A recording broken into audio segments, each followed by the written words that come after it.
Six total playoff minutes before this year. So beautifully against the rotation. Between Maxey and Bob. Oh!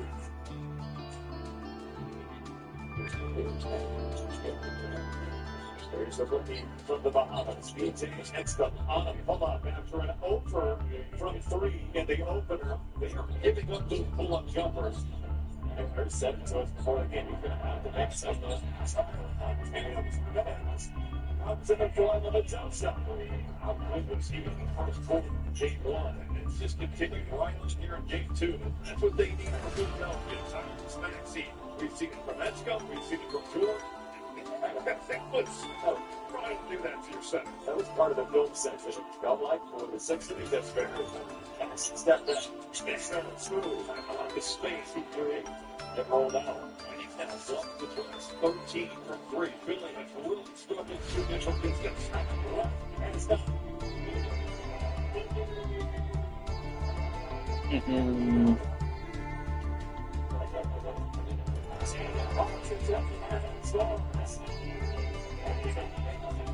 Defensive line set of problems.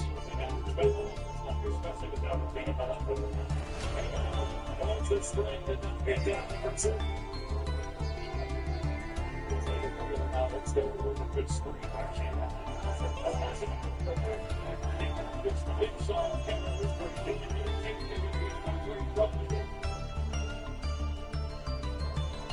Return off the bench, starts to stop the run.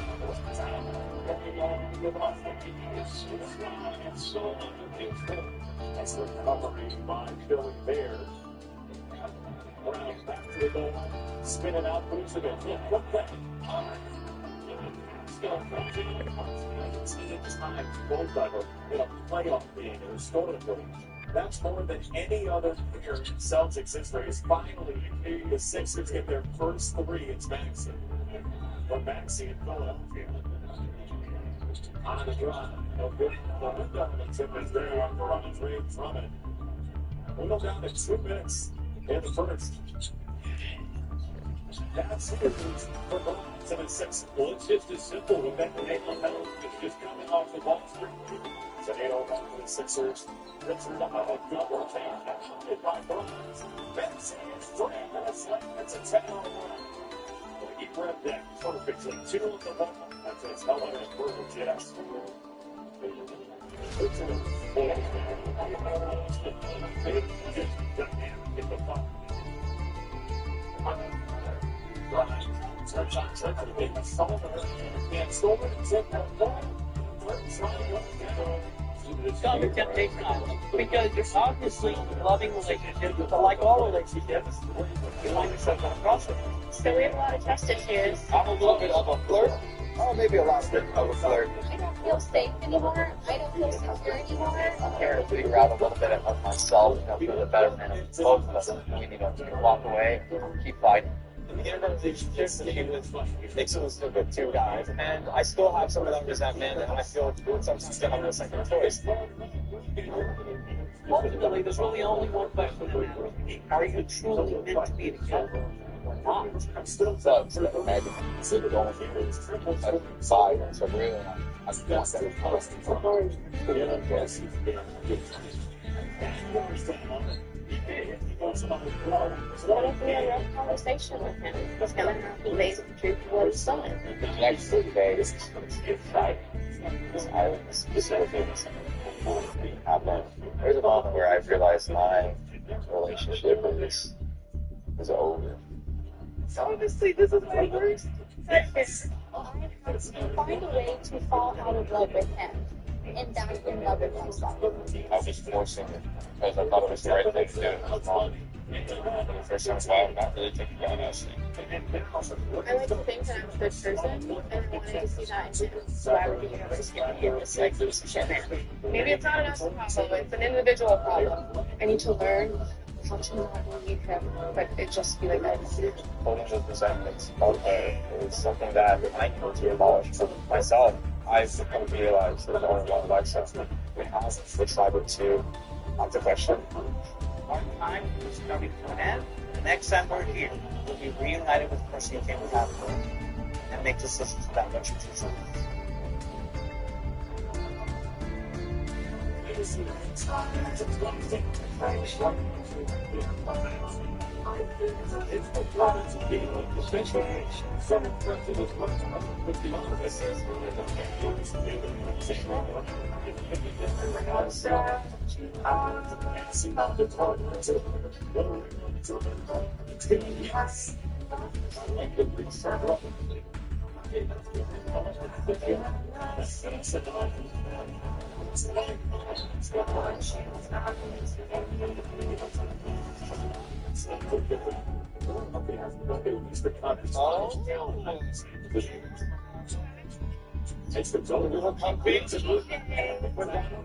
know, everyone get a little comfy.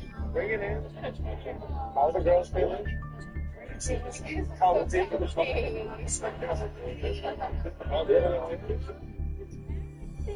You guys are gonna pajama too.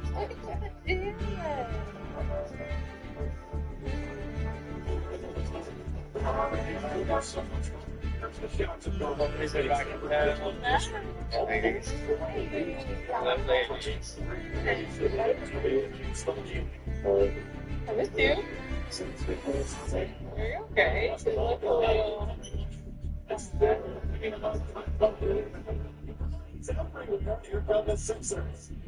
Except when they said to come home to text it up.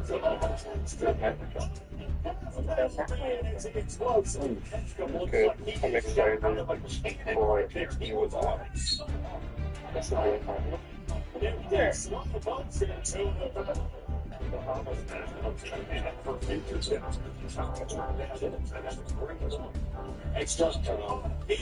So we do have to take someone go on the final date, but what would you say going on a date?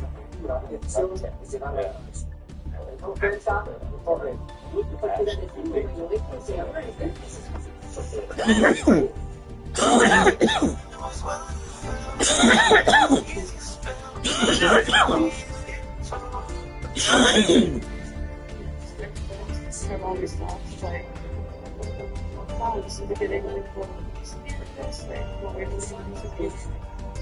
Oh my god, it's been such a good. What about that? It's not black. Food is ready faster and crispier. That's what top performance It's crazy though. Perfect for someone like you. It's good for that fast. You don't understand how that's awesome. No, shit, honest, but you're like, fucking life. They're crazy. I'm good, you guys.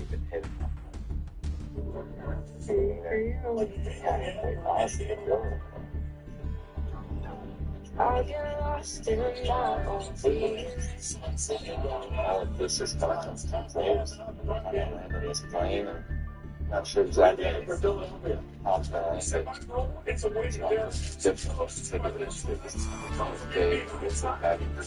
If you're a veteran, let's put The bonfire. I mean, they give us the two though. That's what we were talking about when we first came. And I said, I should know the ones. So should I just say, you and your group, they found comfort in the 3-point line in this game too. That's it, man. There might be no. So we should go for Liverpool. We just make it five play. That's all it is. Because I'm just happy to that game. So Because he was surviving marriage, he's going into a 2.5-year relationship with exclusive division for both me, and then 2 weeks after another. It's like, I think what he's trying to find right now is himself, and he's trying to look for validation in other people. Because he doesn't get it. Yeah, he doesn't get what he's trying to look for is in himself, and he just needs to do the work and look in the mirror and don't look for to get security, validation, fulfillment. Yeah. Do something about it. Yeah. That is not like anything saying that I am falling in love with Yang and that he is my person, that I'm right up into the things that like Sarah is okay. But there's things that you have to be able to show me that did not know existed. So that doesn't scare people because it's fearful or sad or never going to choose but it's just the honest truth. It's just wild to that people love somebody for as long as they do and it just ends up in this way. because she's been in business so much, like, that was the whole time, hanging out, she was talking to her friends, all the trips she got over, like, so stressed for this thing, and she left me, and I got to fucked up, I said, damn, I find people in a relationship with me. I want her. She is a great one. She wants to be to me. I want her. I bet she still wants me. I think she does. Her word. But I know I'm not ready for the one.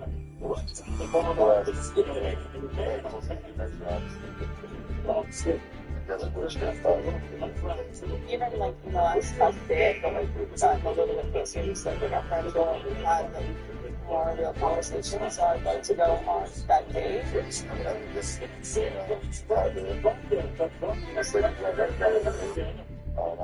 just stand their ground. Yeah, I just know that you're trying to grow, and I know that you're trying to do better, and I can see that. You know? We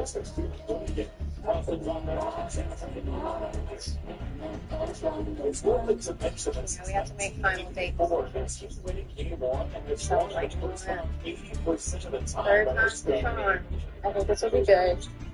These are very honest, and that's what I need. I would be happy to want to do that. I really appreciate my honesty because everyone's really has a crown. This person is like my mom. Good. I'm sorry.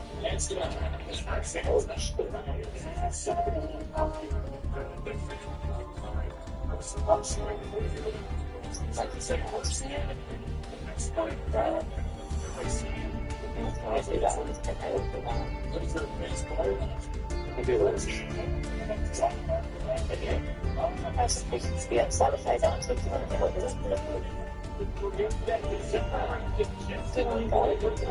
overnight thing?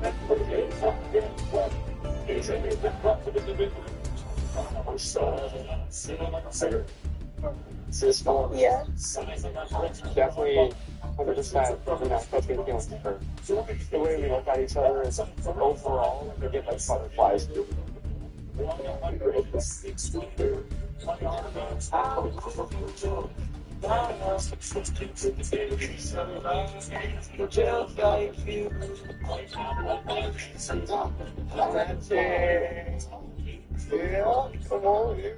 Not imagine the days right now. It's like a big Christmas card. Yeah. Oh,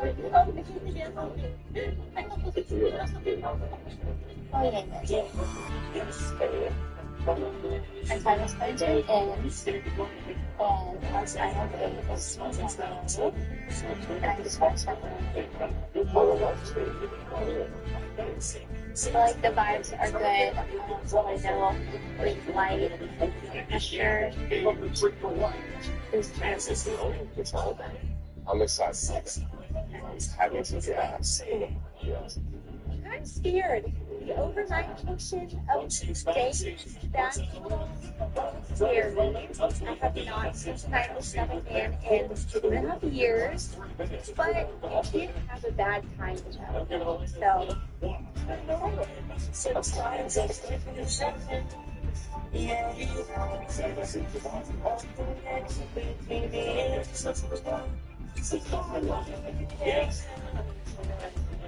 Thank you so much. And you just worked together too. So that's really for the guys. Like, you're just a very, all this was important to you. That's awesome. Do you want to go on a kind date? Yeah, Circle too. Thank you. I was ready. Do my bracelet now. I see. I'm not over the episode of the video. Excited to do that. So you're watching a love video here alone. Right? Sounds good.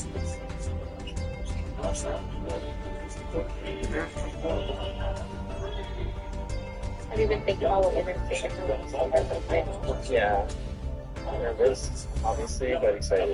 Definitely nervous. Definitely going to talk about the things that needed to be addressed and what we worked on and improved. And after that, hopefully, surprise her and close.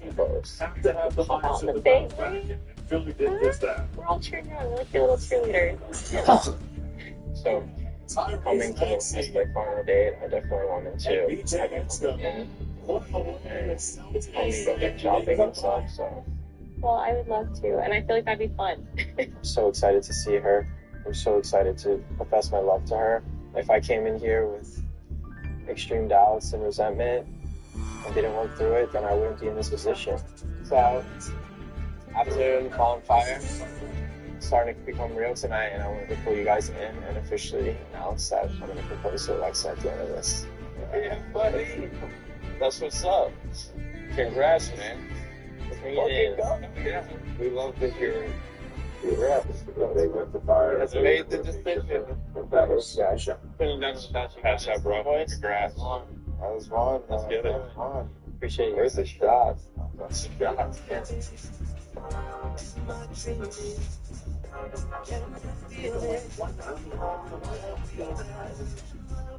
Keep a secret. So you must finish. You were gonna be the one. When I was you tonight. It's on my mind.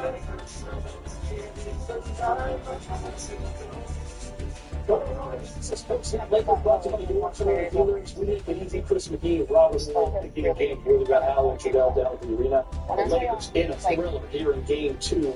Get the big deal, taking 2-0 advantage in the series. Big news coming in tonight with Kevin Durant would be available and playing tonight, guys. Once again, balance the Laker offense. Great performances from LeBron, Marcus Smart, and Luke Kennard. They combined for 76 points. Each guy 23 points. But the biggest key to victory, the Laker defense. Once again, 16 stocks total. The last days, 5 blocks. And we look at these first 2 games. In the history of the Lakers, lowest field percentage for an opponent. Second best all time for 2 games, just 39%. And Rockets, that defense deserves one. Yeah, well, you said balance, and that's exactly what you got tonight, either from the entire team on both ends of the court. You had 3 guys getting it done offensively. It was the defense. And it all started with this one play with Marcus Smart. Put the pressure on Durant. He stole that ball at half court or something, and they got the steal. That's where it started. Marcus Smart had injected some toughness, some physicality to this team, and it has spread throughout. They did a really good job of taking away Durant in the fourth quarter. I think he had a few shots in the 4 or 5 shots. They didn't give up easy buckets, offensive rebounds. The defense, Peter, is what has gotten them this far, and they just continue to get better and better on that end. I think when we talk about the offensive rebounds that the Rockets get, so the Lakers say, you know what, we have to do the same thing. And most times when teams crash the board like that, they usually not type to keep the box out on the other end. So the Rockets were able to get the rebounds, but the Lakers counteracted that by getting their own rebounds. I thought the way they moved the basketball, especially in the second half, was key, because in the first half, when they got to that 15-point lead, then they got a little too happy.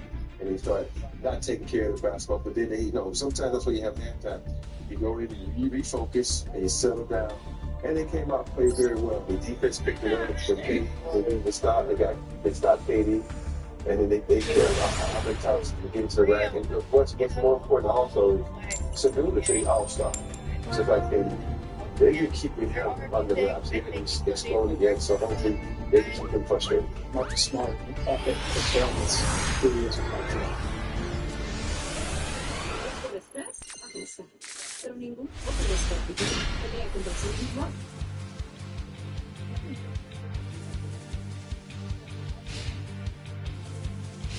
I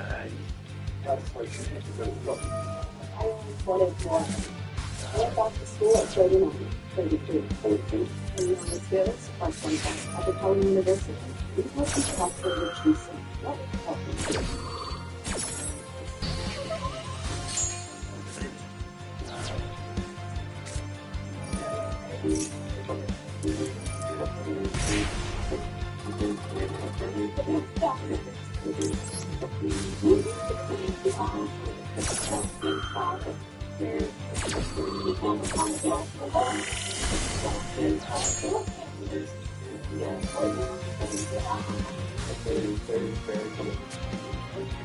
El 0.9% agregado 1% de 2021 2026 juegos en el programa de Stone Final Friday Games.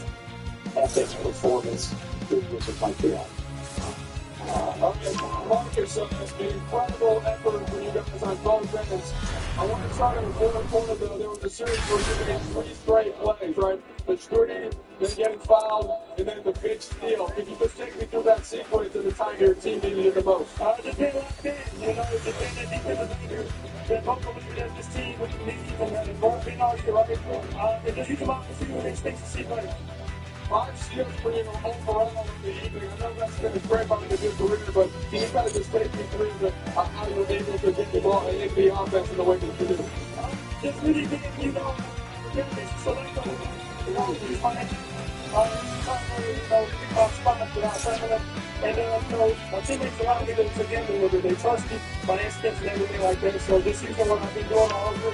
All right, so we go back to the first quarter. You get a bunch of movies and you kind of got the team going there. 25 points, 1 quarter, your season high. If you just feel that the team needed that piece on offense, considering you their knobs remain out. Yeah, exactly. We've been saying that ever since those guys went down. It'll be a big key part to our team and what we do offensively. They're down, and then we got everybody else got to step up and help out. What do you see from LeBron tonight? Greatness, man. I mean, this is our field game. They fix the spot very well. They stay fixed the moment. You see things start to get out of control and you still follow. And, that's why we've been in this league for 20 years, going to judgment, and then to make the plays where he's playing and being great as he is. So, we really appreciate it. Last one for you. Not too many people would have had you guys up 2-0, considering the guys that are out. How are you able to do that overall, and what does that mean as you now go to Houston? Continue to elevate each other. We understand it with that, like I said, but we all have got other players on this bench, another team that can play, and they have this opportunity. So we're looking forward to getting to Houston, playing against a really good team. KD's back. We know what he brings, we know what this team brings, and we know going back to their home court is going to be a challenge, and we're ready. Thank you much. What a game, this Laker defense. Remember, up until the All-Star break, they were 23rd in the league with defensive efficiency. Moved all the way up to 13th post-All-Star break. The lowest opponent field goal percentage in the first 2 games. 2026 first round, there it is. Tied for second best with the 1995 Lakers. The Seattle series, 39%. By the way, Rob, you guys played a pretty good game in the first round with the 3-2 there against Portland, and they absolutely smashed them and swept them in 3. You guys both brought this up. Kevin Durant came out absolutely on fire. He was 4 for 5 with 11 points in the first quarter. He got the free throw line, got 20 at half. He ended up with just 23 points, 1 field goal. 1 field goal there in the fourth, just 1 for 14. Defensively, they figured out a way to take away his sweet spots after he got going. I noticed that there was always kind of like not a trap, but someone stunting, helping, they would let him go to his right hand and get that shot that you want. You start mixing it up. Sometimes you have, every time they had Marcus Smart was playing. It's just really good. See right there, play over. His life is money to get in, to get into his foot area. That time, because God was on. So he did a good job of coming there, stunning, not be comfortable with where he was trying to get to with ball. Hey, Rob, it's mixing up the coverages, right? Second half, more blitzes, more double teams on KD. We saw that during the season as well. And you force them into making some bad decisions, and also a cold shooting night from 3 again for the Rockets, just 24%, 7.9. The defense was so good that he said that. And of course, he can't play at the first half too, because he was doing the half-time adjustments. And what they do is they go into a trap and they move up into a triangle. You get a guy on the free throw line, you have 2 guys in the box. And the best part about that is the communication that they get up there, they bring these guys off the 3-point line. They take the shot and hoping that they make the extra pass. Really defense to recover. But sometimes you want teams to make the extra pass if you're offense to the ball out in the defense. But in this case, the way the Lakers are scoring, you take that extra pass back to place it to their head because they're out there recovering and protecting. But the only thing about that is it puts you in trouble for rebounding. And that's the only thing they do so quickly. I'd rather be in trouble rebounding than let these guys get out there. And that's because the Lakers credit. He said they have to be much better.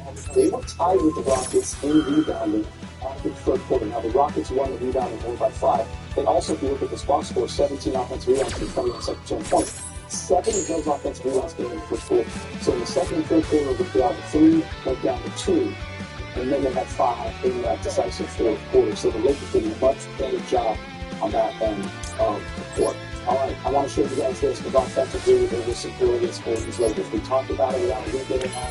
It's going to be collective. You know LeBron is going to do this thing. In game 1, you have all 5 starters with double figures. You have the big ones in Luke Kennard. And Luke Kennard backed it up again. 23 points, 3 of 6 from 3. He also had the 3 rebounds. Marcus Smart, 25 points, 5 of 7 from 3. Clutch at the free throw line, 7 assists. And what's not on that board, 5 steals. And then LeBron, 28 points, 8 and 7. He was absolutely brilliant again. They combined for 76 points all went by the James coach. Word was right. The impact of list and look at the final forever list. The impact of the money all in one right here. But look, here's the deal. We know the experience of LeBron, but when you take out Luka and Austin Reeves, they still don't have as much experience as Marcus Smart and Luke Kennard. So even though you mentioned 2 offensive dynamite players, you bring in experience of Marcus Smart, you bring in a better defensive presence, experience, and Luke Kennard, been around, not afraid to play the game, always have stepped up. So if this is 2 dynamite players, you bring in 2 experienced players, they pick up the pieces along with LeBron, the rest of the group catch on, and this way give team basketball. I'm just looking at the way Luke Kennard, a couple of hiccups, 8 sets of pound, stepping back for. But either all of that not throw it out the window because this is where he's getting the ball, rely on what he does, his ability to not get it back. But more important, all of that's his confidence. His confidence in going and laying out there, putting himself in a position to score, putting himself in a position to be a dangerous guy, so he can make an extra pass to someone when he gets covered. And I love the confidence of the one right now. And to me, he is low-key been the star this year. And everybody wants to point LeBron, but LeBron, you can't go, look at him. Even LeBron, these numbers are correct. So Luke Kennard, the guys kind of have my head. 17 of 26 from the field.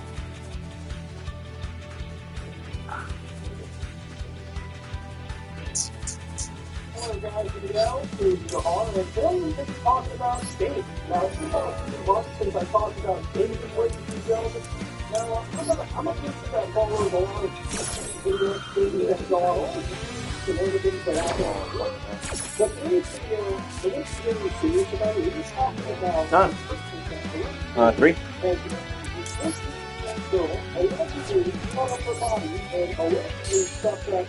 Man, I fucked up. I mean, I could still do something.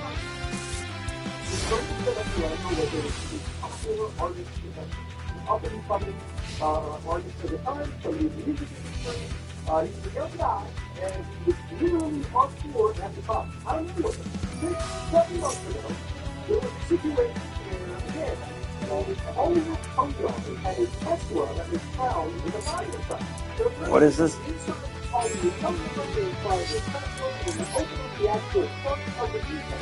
It was another sort of smaller front, and one thing they discovered that they would actually use a unidentifiable body. You know, the kind of body was so fast and hurt that trying to identify wasn't necessarily the possibility of the body. So, performance officers marched down the road and through a watch-based process, the law enforcement agencies ended up competing alongside the internet investigators in parallel with the body belonging to a young girl known as Celeste Eva Hernandez. Now, I talked about the whole situation as it contacted really over 16 months ago. And the thing about it is, for a while, I don't want to die. There's basically somebody that almost scores off. And, you know, it's always so like the LAPD is kind of doing that, right? And then the investigators, if you thought that it was sort of looking at every aspect of connection. The first thing is Celeste Eva Hernandez, girl that maybe is that years older than that. Real investigators got back to the family for this reason. This was not people who found in their kids of 8 and 9. So for instance, one of the more intimate things is obviously Celeste Celeste and this is so collaboration. That's not why start to leave off. So listen to this. No, what?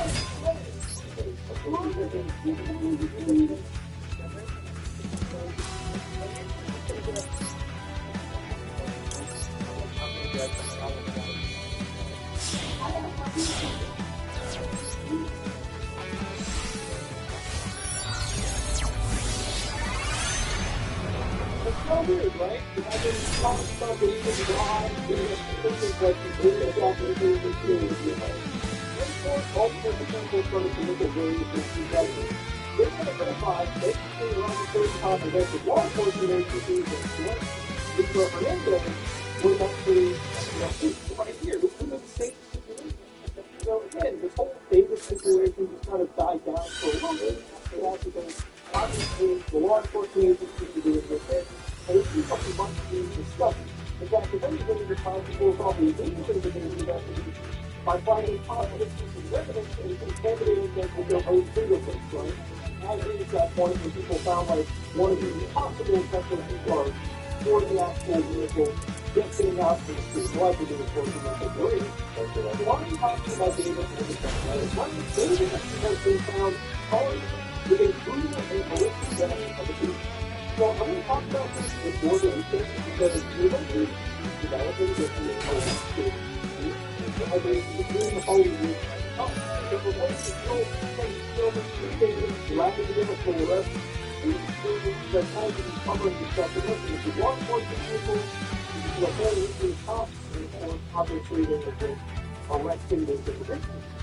you can actually see them right over here, you know, you're going to turn around and have this line and continue like this, like that.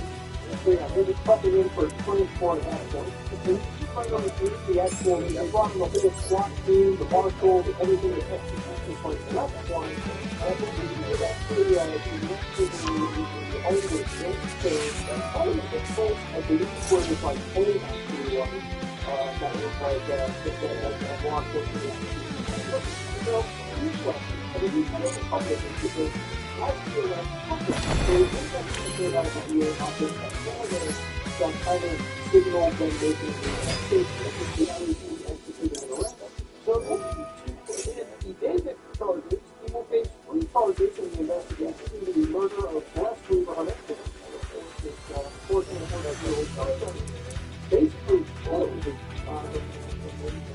people have attempted to hide it in probably worse way possible. Eventually, because that ended up leading to their own. So this is the first degree murder. This is for publicity. And murder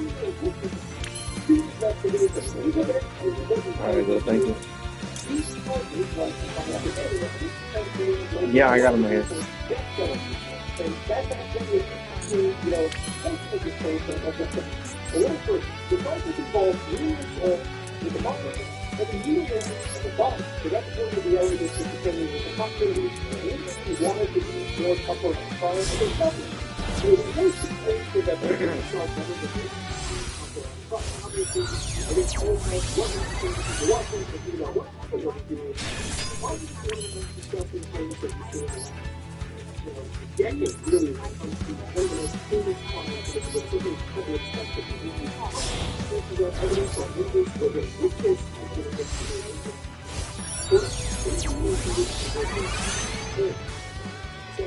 So this is the way when you go to when you go to never to the afternoon to the first. Okay? And of course, if you try to find it, so they don't themselves. You know, 7 months ago, we found the body of the hospital. And, you know, the body was still components that identifying who the fuck it was and how things affected. So that was really important for us. Shut up, dude.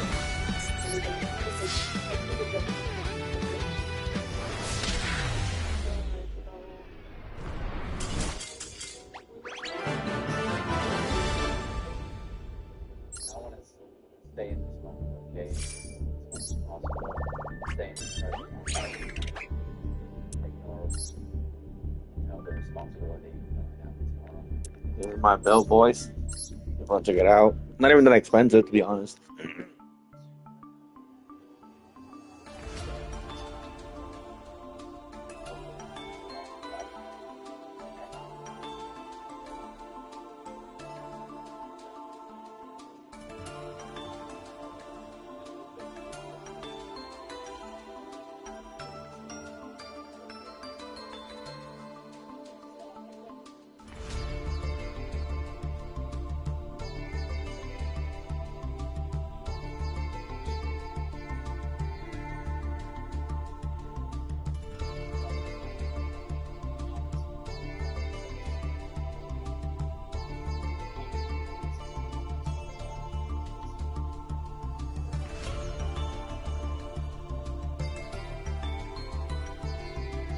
Alright, boys, I'll be back. I'll replay the duel. If you guys want to check it out.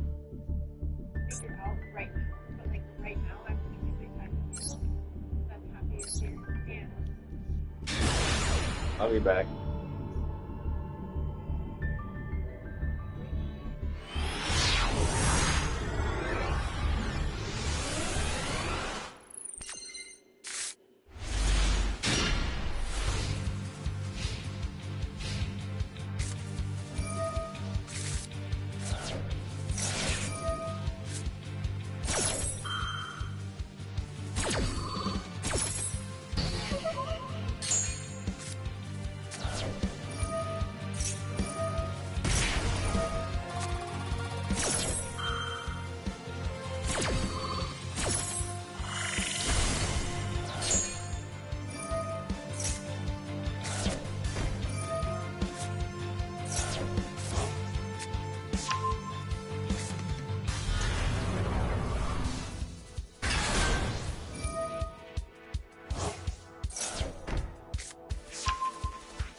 It's like I don't know, something weird about that.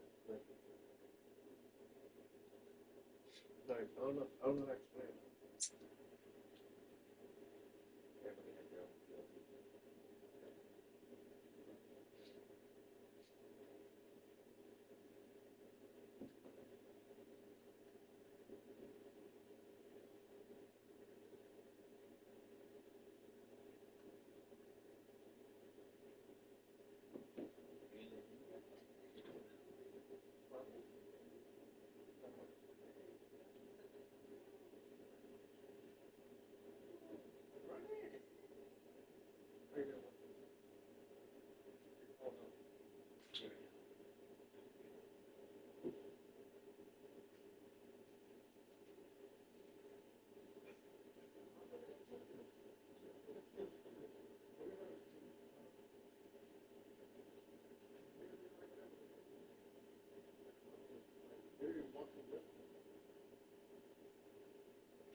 Yeah. Hey, where's my straw? Did I take both straws to the room?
I'm back, fella. Oh,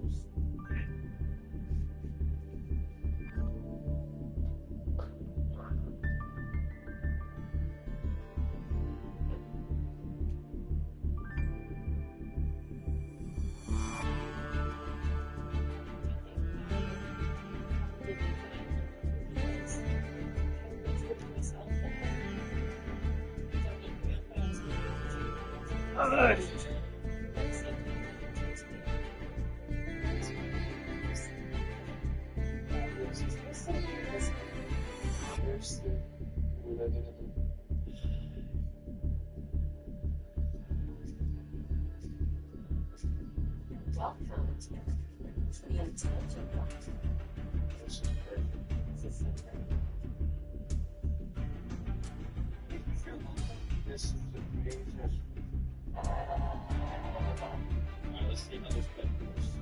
yeah. Today, I'm talking with Daniel Weitzman. He's a particle physicist at UC Irvine and an active researcher on CERN's Large Hadron Collider. Every 24 nanoseconds, his team smashes protons together and waits for the universe to show them something new. Oh, CERN, huh? The place with the Shiva statue out front and the interdimensional portal back. Oh, yeah, I know the place. His new book is called Do Aliens Speak Physics? And the question it asks is why? Is physics something we discovered, or is it something we invented? Because if it's invented, aliens might show up one day with a completely different version. And ours might be wrong, or at least incomplete. It's hard to explain in an intro, but it's pretty wild. We also get into some places I didn't expect to go, like what happens below the Planck scale. Below the Planck scale. Cookie recipe. You have like list of awards, papers, favorite cookie recipe. I put that in there actually just to see if anybody's like reading that at all. And I'll sometimes get an email from somebody who's like, "Hey, I tried your recipe. It's pretty good." What is it? What's the cookie? It's chocolate chip oatmeal cookies with tahini. That's the key? Absolutely, I love tahini. I'm a sucker for halva, for anything with tahini and the sesame seeds. That's my kryptonite. We're gonna try that. I always heard that baking is science. Yeah, it's chemistry, right? Yeah. It's transformations, things change phase. It's incredible what happens there. And it's a great example of like emergence. You see stuff happening at a bigger scale, like this dough turns into cookie. You don't know what's going on. The microscopic details, what's happening with all the baking powder and the vinegar or whatever. It's like magic to you, right? There's some microscopic detail, and then boom, it turns into a cookie. And you don't always have to know. You don't always have to care. But it's incredible you have this like experience on the macroscopic scale, and there's like all this stuff happening underneath. Were you baking before you became a scientist, or did you say, you know what, I got an idea? I've got a sweet tooth. Okay. And I love gluten. So Who I've been doesn't? baking forever. I love gluten. God's gift to humanity. All right, another question that I need to know. And what's your favorite video game that you programmed? That you programmed? Did you? You were a coder. I am a coder. I was a coder. I started programming in BASIC on the Commodore VIC-20. Same. Tiny amount of RAM. Stored the programs on cassette tapes. Yes. Yeah, I'm an OG programmer right now. My dad brought home my first computer. Transformational for me. And yeah, I would tic-tac-toe was the first game. Okay. So you have the two-player version, and then you're like, I want to play against the computer. I programmed a little bit of computer intelligence in there. It is a strategy for a tic-tac-toe. Did you use like ASCII characters? Yeah. Refresh the page? refresh the page is CHR $147, if I'm not mistaken. Yeah, and eventually you realize, wow, tic-tac-toe is not that complicated a game. You can beat a computer, you can write a computer player that's unbeatable, that can't be beaten. And then you get interested in like deeper games, you know, write checkers, write chess. Now hold on a second. I've got to challenge you because didn't Whopper tell us that there is no winner to tic-tac-toe? Do you know what I'm talking about? Whopper was the game show? No, that was the big computer in war games. Remember, where the only... Shall we play a game? Yes, the only strategy is not to play.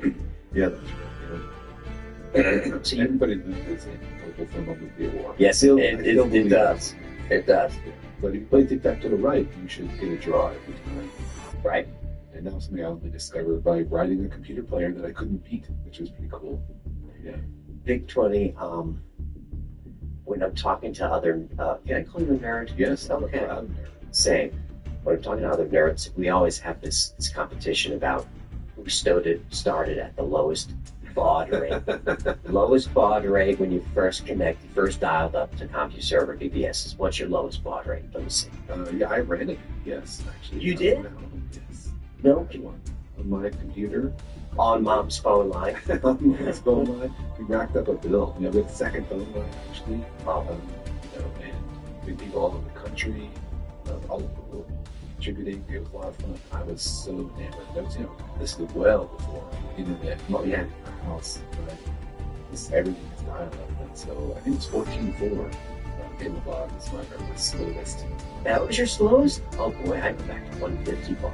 Wow. But I'm a lot older here. I'm in the presence of a sysop. That's amazing. Yeah. What got you started in that? Because I mean, Big 20 is, I think that came out in 81, close to it. What got you started in computers that early? Yeah, well, my dad was working at the lab in Los Alamos, so I grew up in northern Mexico. He was working at Los Alamos in the early 80s. I have questions I probably can't ask. And I probably can't answer. Was he doing secret stuff for the government? Yeah, he had a Q clearance, and so did my mom. Both of them worked at the lab, and I never saw their offices and what they worked on. I was behind the fence. Wow.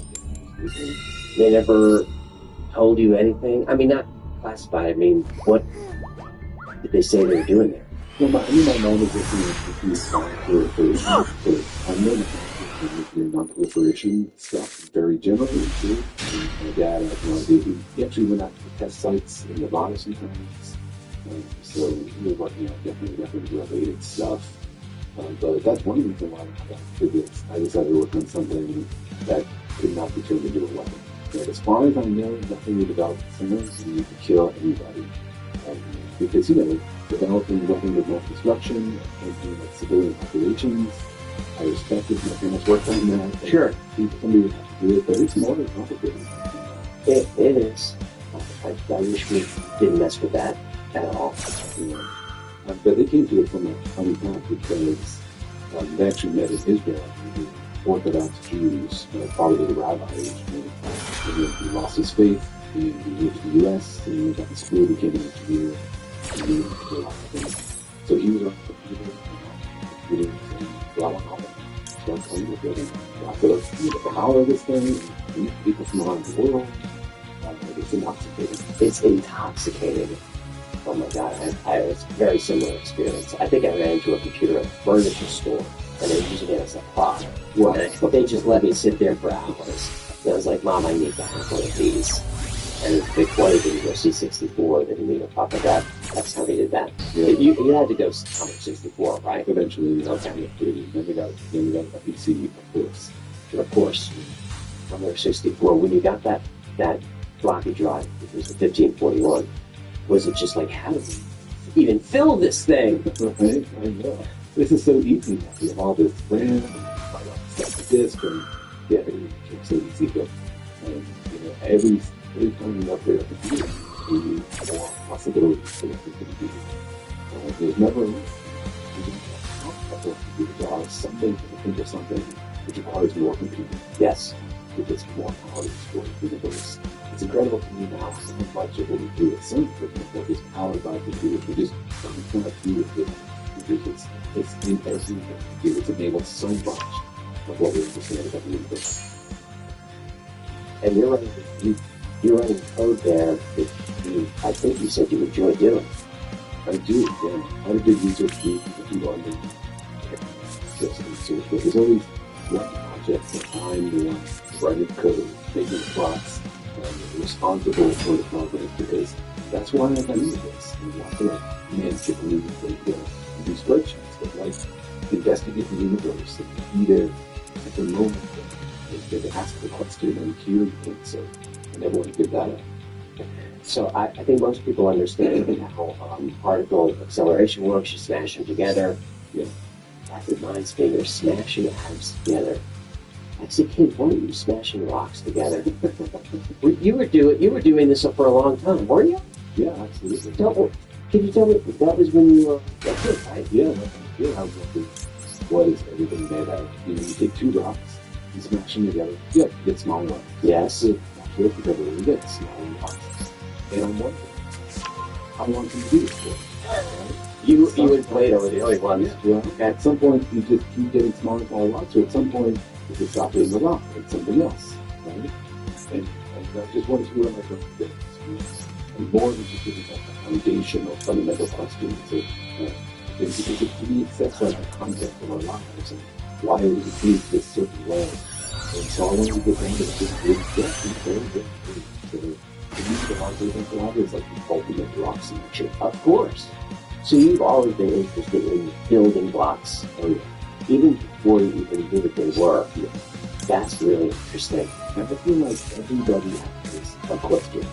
The question where if you could speak to an oracle, to God, or to anything, that you could one of the two, learn something about the universe. Everybody has a question that they want to know the answer to. And it's different. The marvelous thing with curiosity is that everybody has their own question. And that's why some people are working with artificial things. They want to know the smallest thing. Some people are building telescopes to look for aliens because they want to know, are we alone? Somebody else is like swashing through the rainforest. They don't understand how spiders make their webs or whatever. Human curiosity is so very powerful and it's in everybody. One bag, infinite possibilities. Kate Spade. Loaded with features for everyone. How it should be. The Hyundai Elantra. Now lease a Hyundai Elantra for only $199 a month, or get 0.99% APR for 60 months. Visit your local Hyundai dealer today. Kellogg's cereal. 4 simple ingredients, plus vitamins and minerals. That's it. At Living Spaces, we lowered the tea bed price to just $2.95, all while reimagining the design of upgrading the support system. Find undeniable values like a tea only at Living Spaces. Living Spaces.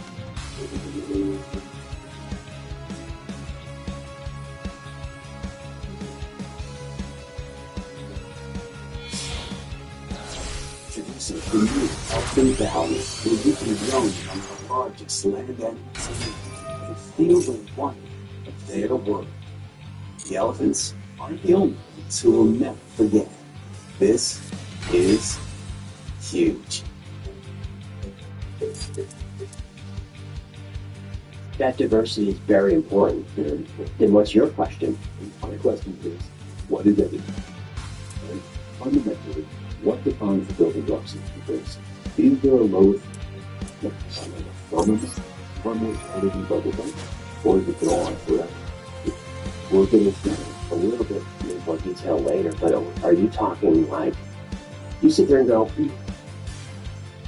maybe there's something smaller than the Planck number? Yeah, for sure. Absolutely. The Planck number is widely misunderstood. Okay. People talk about the Planck scale. Yes. Like it's the resolution of the universe. What is the Planck scale? You take a bunch of constants and multiply them together, you get a distance. That's the Planck scale. It's like 10 minus 35 meters. What's true about the Planck scale, what is often said, is we can't know anything smaller than 35 meters. Then our time condition is physics. And what happens there is that we have two pillars of physics. One mechanics, which describes individual particles and how they move, and general relativity, which describes gravity and space and all that stuff. Mostly, we they don't intersect. Because you're talking about big stuff for relativity or small stuff for quantum. Right. But in a 10-35 years, you need those. And those two theories don't have to put them to play well together. Like, there's no theory of quantum gravity that needs some come together. They disagree. They disagree about the nature of space, about the nature of time, about everything. So there's two pillars of physics. And mostly that.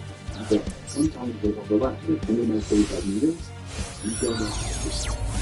That doesn't mean that there's no explanation for what happened to the 10-35 meters, but there can't ever be. It's just like the current horizon of ocular sleep. So you see people say, like, that's the pixel size of the universe. Yes. It's more like the limit beyond the with our current theory. But well, somebody takes thinking, or comes up with a new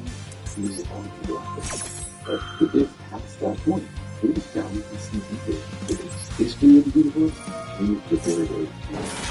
So it's not a fundamental limit at all of how to understand it. It's a limit of our theories, which of course is not the fundamental. Is that a common opinion among physicists, or are you? Because I've heard you say that we only understand 5% of physics. I don't know if every physicist likes that number, but in that 95%, is unified field theory in it? I mean, your gut. Yeah, so there's a couple of questions there. I think that almost every physicist sees that the same way, but there's often a gap to sit in their work and the way the public understands it. Massive misunderstood the black hole, the Big Bang is widely misunderstood and misexplained. So I think that almost every physicist would agree with me that the Planck scale is not a limit to our possibility. I think that's pretty widely understood in scientific. In popular science is not often described that way. And it frustrates me that there's this gap between what physics has revealed about the universe and how scientists think about and talk about it, and how it's described and understood in popular science. And that's unfortunate because I want people to know what is the real story, what are scientists thinking, and I respect them.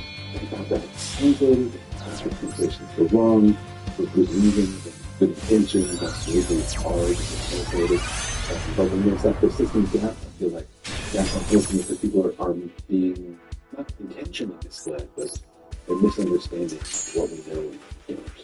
That's why I encourage everybody to check out your podcast, because you and Kelly do a great job of making this accessible. It's also super fun. Like, you guys are funny. Kelly's a great friend of mine. She's a great scientist, and it's just two people talking about science. And we talk about topics that she understands, things like I'm learning, biology, history of color. We talk about stuff that I understand, so she's learning about particles and dark matter and space. And then we learn about huge So to get beyond, to get smaller than Planck, is there an experimental way to do that? Or I don't know. Look, you know how they say there's no stupid questions? Today you're going to get a lot of them. No stupid questions. It's a great question. It's an important question. Because physics has more than one question. The theoretical side, like how could the universe work? And that's really important. And often we feel like we can answer very different. But it's also got the experimental side, which is going out there to just ask the universe, hey, show us how you work. But that requires effort, requires judgments. You have to be all the smart guys on here. But it's going to be a question because it will force the universe to reveal the answers. You can't just sit on a rock and think it. You got to understand if you try that, like, when you make an object right, you got to force the universe to reveal it. That's a clever situation where if the answer is A or B, you'll get a different outcome. Like, that's the whole idea of experimental physics, is that how do we force the universe to show us? But we're not good at it. The frustrating thing about understanding general relativity is that mostly it's hard to bring them to each other. So if we could see inside a black hole, we would have it. So how do you unify it and get it combined? You can't see inside a black hole. If we see very deep things, but because the universe kind of stage where things were denser than the Planck scale. That study was close to the distance or the temperature.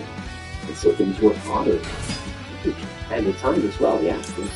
So when you say the early universe, you know that Big Bang, acceleration, everything happens.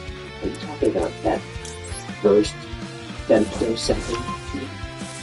Like before it? What happened right there? So this is all it is. Well, hey, I think the Big Bang is keeping the same space, so let's be very careful here. So the Big Bang, so you know, that's cold. Okay? So when you look back in time, like now into space, you see everything is related. You see it's denser. So it's less dense now, it's more dense. You want to talk about anything denser, denser. These will really the big things in the deck all the way to a certain temperature, a certain density. That's the Planck scale. That's the Planck temperature. That's the Big Bang. It's the expansion of the universe from that Planck scale density, which is earlier from that Planck scale density up to that's the Big Bang.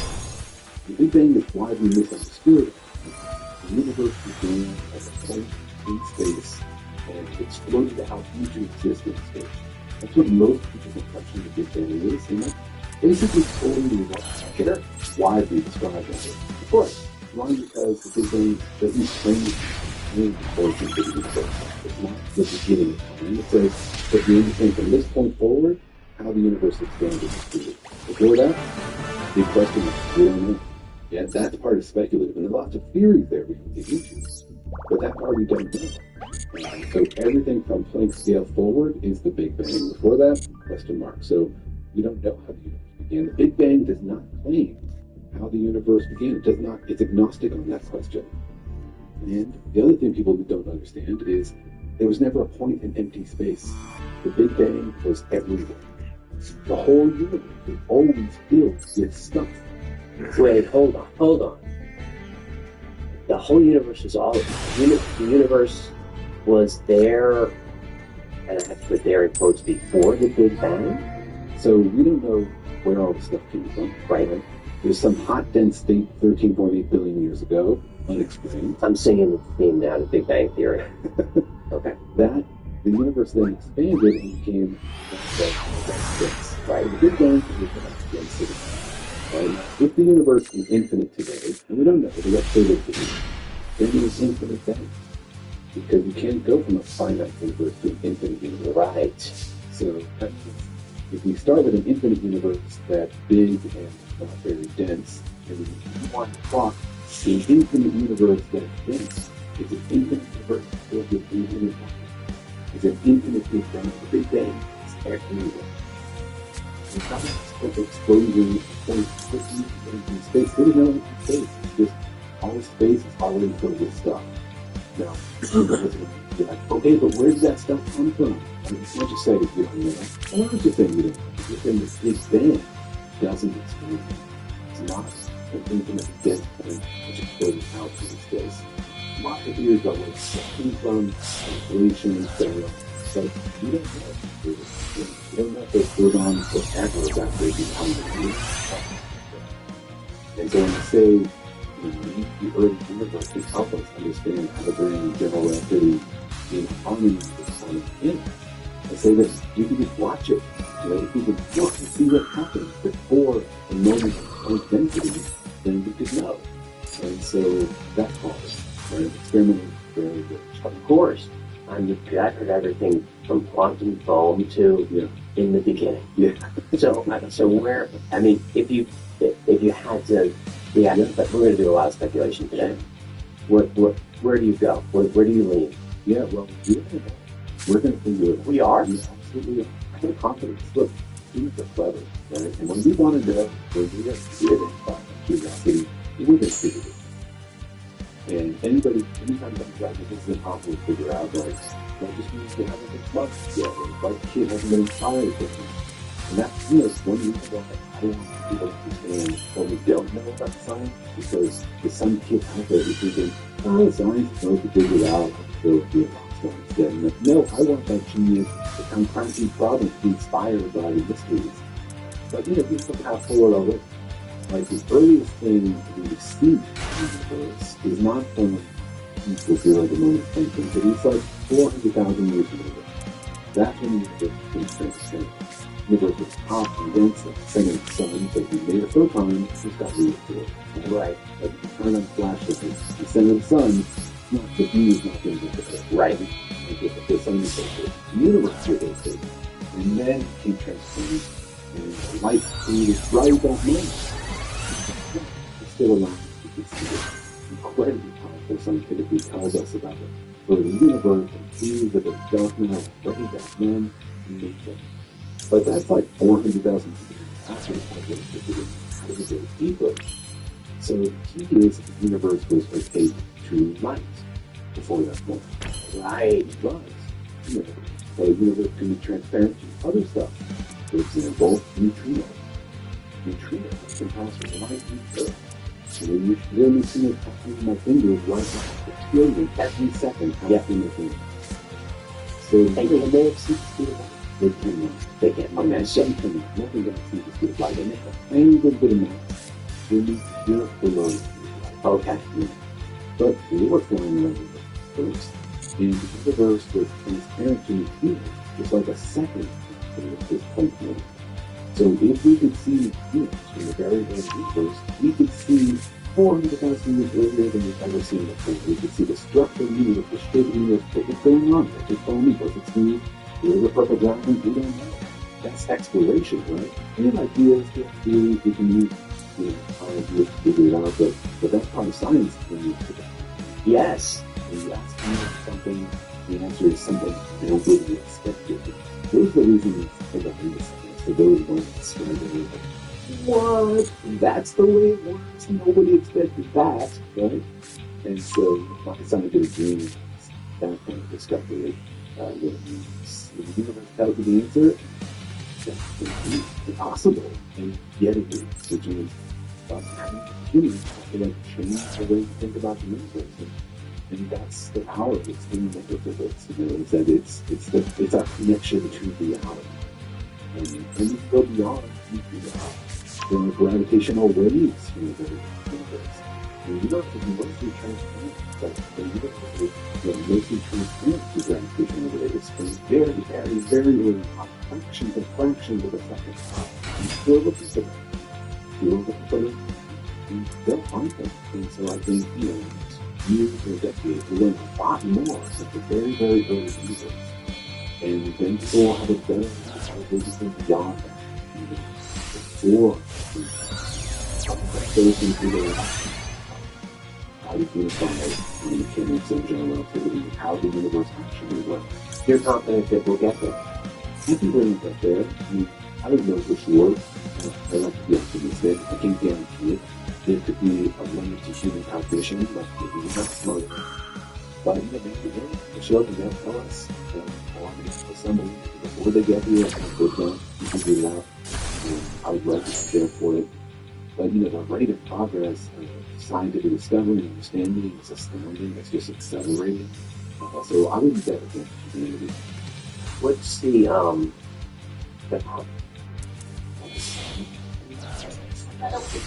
1,000 infinite possibilities. Kids think. Superior.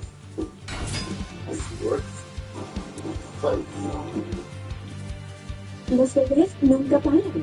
Y detrás de cada uno de ellos estampan al campus 360 imparable, con un ajuste hasta 100% a prueba de verano. Porque son Pampers detrás de cada bebé. Ahora tú no quieres elásticas funciones. I've always liked exploring someplace new, which is why I like Google Fi Wireless. They've got more high-speed data and 200 plus international destinations than any other major US carrier. No extra cost, so I can see the world without getting my feather throttled. Google Fi Wireless. Switch today. Chico, por favor. OMG, y'all! Travelers swear by this slip trick. What's up with Mom? She's probably traveled by Brown waves, and she's got influence her brain. You wonder what this luggage man sent me? It's luggage! So, oh, it's good.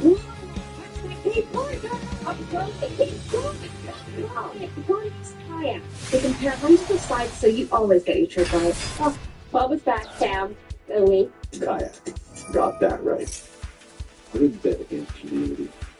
What's the practical way to make that observation? I mean, what's the machine? How do you look back that far? Yeah, so in terms of astronomy, you just need to look out into the universe. Neutrinos would be a really hard to stop because of the way they could impact the whole Earth. They're interacting, which means, if we're content, they're in the universe. But there's a tiny chance of reflection. So we have neutrino detectors, essentially huge underground vats of liquid that are very, very quiet. And we wait for the neutrino to pass through and kick one of the atoms in a particular way so we can tell there's a neutrino there. And these neutrinos are very, very universe are very hard to stop their low energy neutrinos like made by the sun. So it's a challenge, but it's an experimental challenge. You just need to build like bigger telescopes, these underground vats of liquid that can see neutrinos. So they're sensitive, they're very rare, slow, very quiet, positive neutrino background. And the same thing with gravitational waves. We have space telescopes, look for signature, these ripples, these detectors that look for gravitational waves.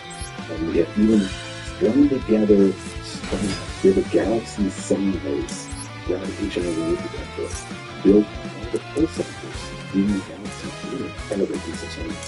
Built out of the pulsars. Okay, just to quickly explain what a pulsar is, because those are amazing. And when talking about pulsars, I start to feel like maybe we don't even understand time completely, because how quickly they rotate and all that. So what are they, and how do you use that to detect anything? Yeah.